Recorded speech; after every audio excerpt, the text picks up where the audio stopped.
So actually, it was an ask for comments before you write, Jesus. which is probably like. Hi everyone, I'm Alison+mcneill reporting for Bubblicious at a special Lunch 2.0 hosted by LinkedIn. We're here to watch Guy+kawaki interview the infamous fake Steve Jobs, also known as Forbes writer Dan Lyons. So we're going to check it out, get some pizza, and possibly get an autographed copy of his new book, Options. Stay tuned. So I'm here with Dan Lyons, who is the infamous fake Steve Jobs. Yeah. Now, you've just finished an interview with Guy+kawaki, which was hilarious, by the way. I think you actually have another career as a stand-up comic, I'll be honest. It was really, really funny. Nice of you, yeah. But I wanted to, kind of recap a little bit what went on there for people who couldn't be here. So, why Steve Jobs? I'm a huge fan of Steve Jobs, but he's this really complicated figure where, he's a little bit kind of difficult to work with, too, so he's kind of funny in a way, but he's also a genius, and like, if I could be anybody, I guess, I would love to be him, so, and I didn't even realize how much I would like it until I started writing it, and then I got carried away with it, but, yeah, because it's really fun to write. It's well, and what was the purpose? I mean, you said a little bit that you were actually trying to learn about blogging. Yeah, I really wanted to learn more about blogging than about the content. But I thought if I'm going to put some content up, like, you're faced with that first day of your blog, like, what do you write? And so I thought there's this British humor magazine called Private Eye where they always do secret diaries of famous people.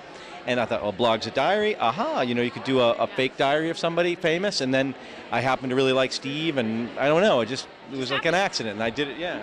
Now, were you trying to stay anonymous?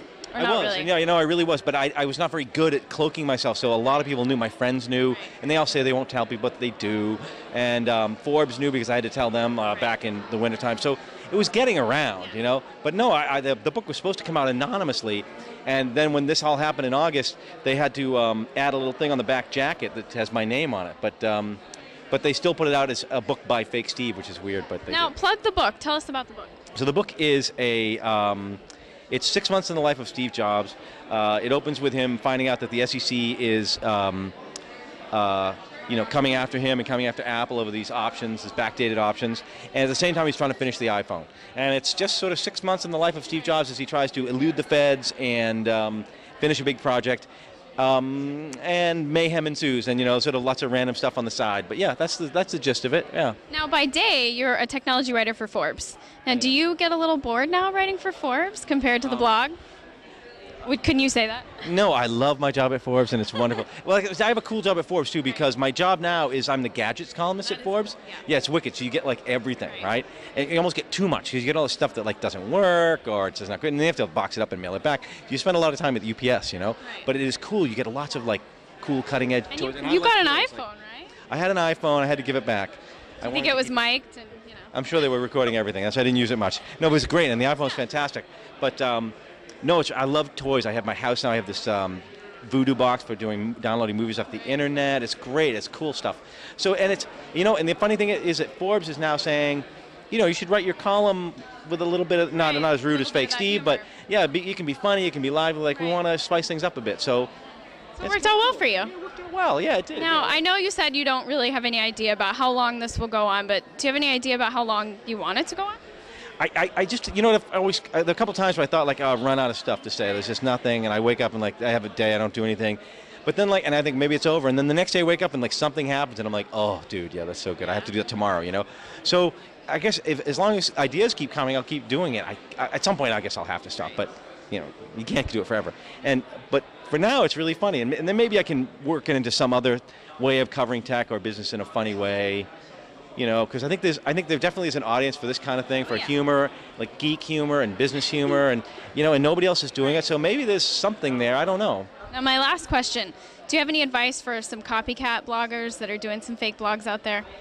Yeah, I would say one big piece of advice I have is that, and I think that a lot of people get wrong when they're doing satire or parody, when they're making fun of someone, is you have to really like the person you're satirizing, which is a weird thing and it sounds paradoxical, but it's actually true. That you have to be able to be in their mind and really believe their side of the story. If you're just doing, a lot of those fake blogs are just kind of like mean-spirited, not mean-spirited, but they're obviously written by people who don't like that person. Even if you're doing a fake Britney Spears blog, you have to be able to believe and sympathize with her side of the Federline story, whatever. Like, as silly as that person is, you have to be able to take their side and really believe it. It's like if you're doing a comic character on stage, like on Saturday Night Live. You know the guys who always smirk and break, and Jimmy Fallon would always laugh like it sucks. But like Phil Hartman or something would always just dead on, or Will Ferrell, they just believe it. They are it, right? Like, you have to be able to do that, I think. And the ones that I've read that aren't so good are the ones where you can tell it's just somebody making fun of it. Thinly veiled, yeah. Yeah. Well, it's great. We love it. Thank you so much. You. And congrats on the book, and enjoy the rest of your tour. I will. Thank you. Okay.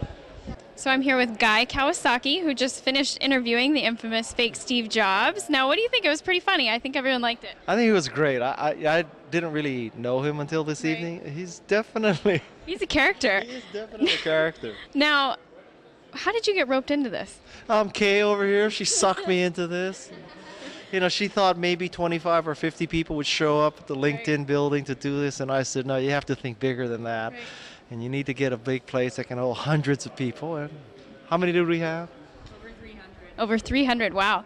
So we interviewed you at the last Lunch 2.0 at LinkedIn, and I'm wondering what's new since then. I think Troomers had just launched then. So how's it going? I think it's doing really well. It's actually doing better than all the blogosphere thought it would. Right. We have really evolved into a news site, and I now tell people it's NPR for your eyes as opposed to your ears, because that's the kind of stories we have. So it's a very eclectic mix of stories from journals and scientific things that you'd probably never find. So it's Now I'm hearing NPR. there's Twitter for Troomers. Yes, you can tweet directly to Troomers.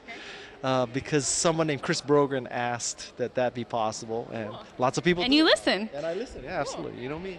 Now, what else is new with you? Are you working on anything new? No, I'm just. Takes up enough time. I'm doing Troomers, doing speeches like this, and answering 300 emails a day. You know, basic life, and playing a lot of hockey. Well, and designing motorcycles, according to the fake Steve Jobs, Dan Lyons. Now, what do you think about Brad Stone outing him? And now I know there was a lot of speculation that it was leaked. Did you believe him? They both denied it, right? What do I think of him outing him? I mean, you don't think it was leaked, do you? No, I don't think it was leaked. It would be, you know, I'm not a big Oliver Stone kind of guy. Right. You know, I don't believe that there's a conspiracy behind everything. It was leaked. It was. Well, thank you. Excuse me. It was not leaked. He's changing his story on me.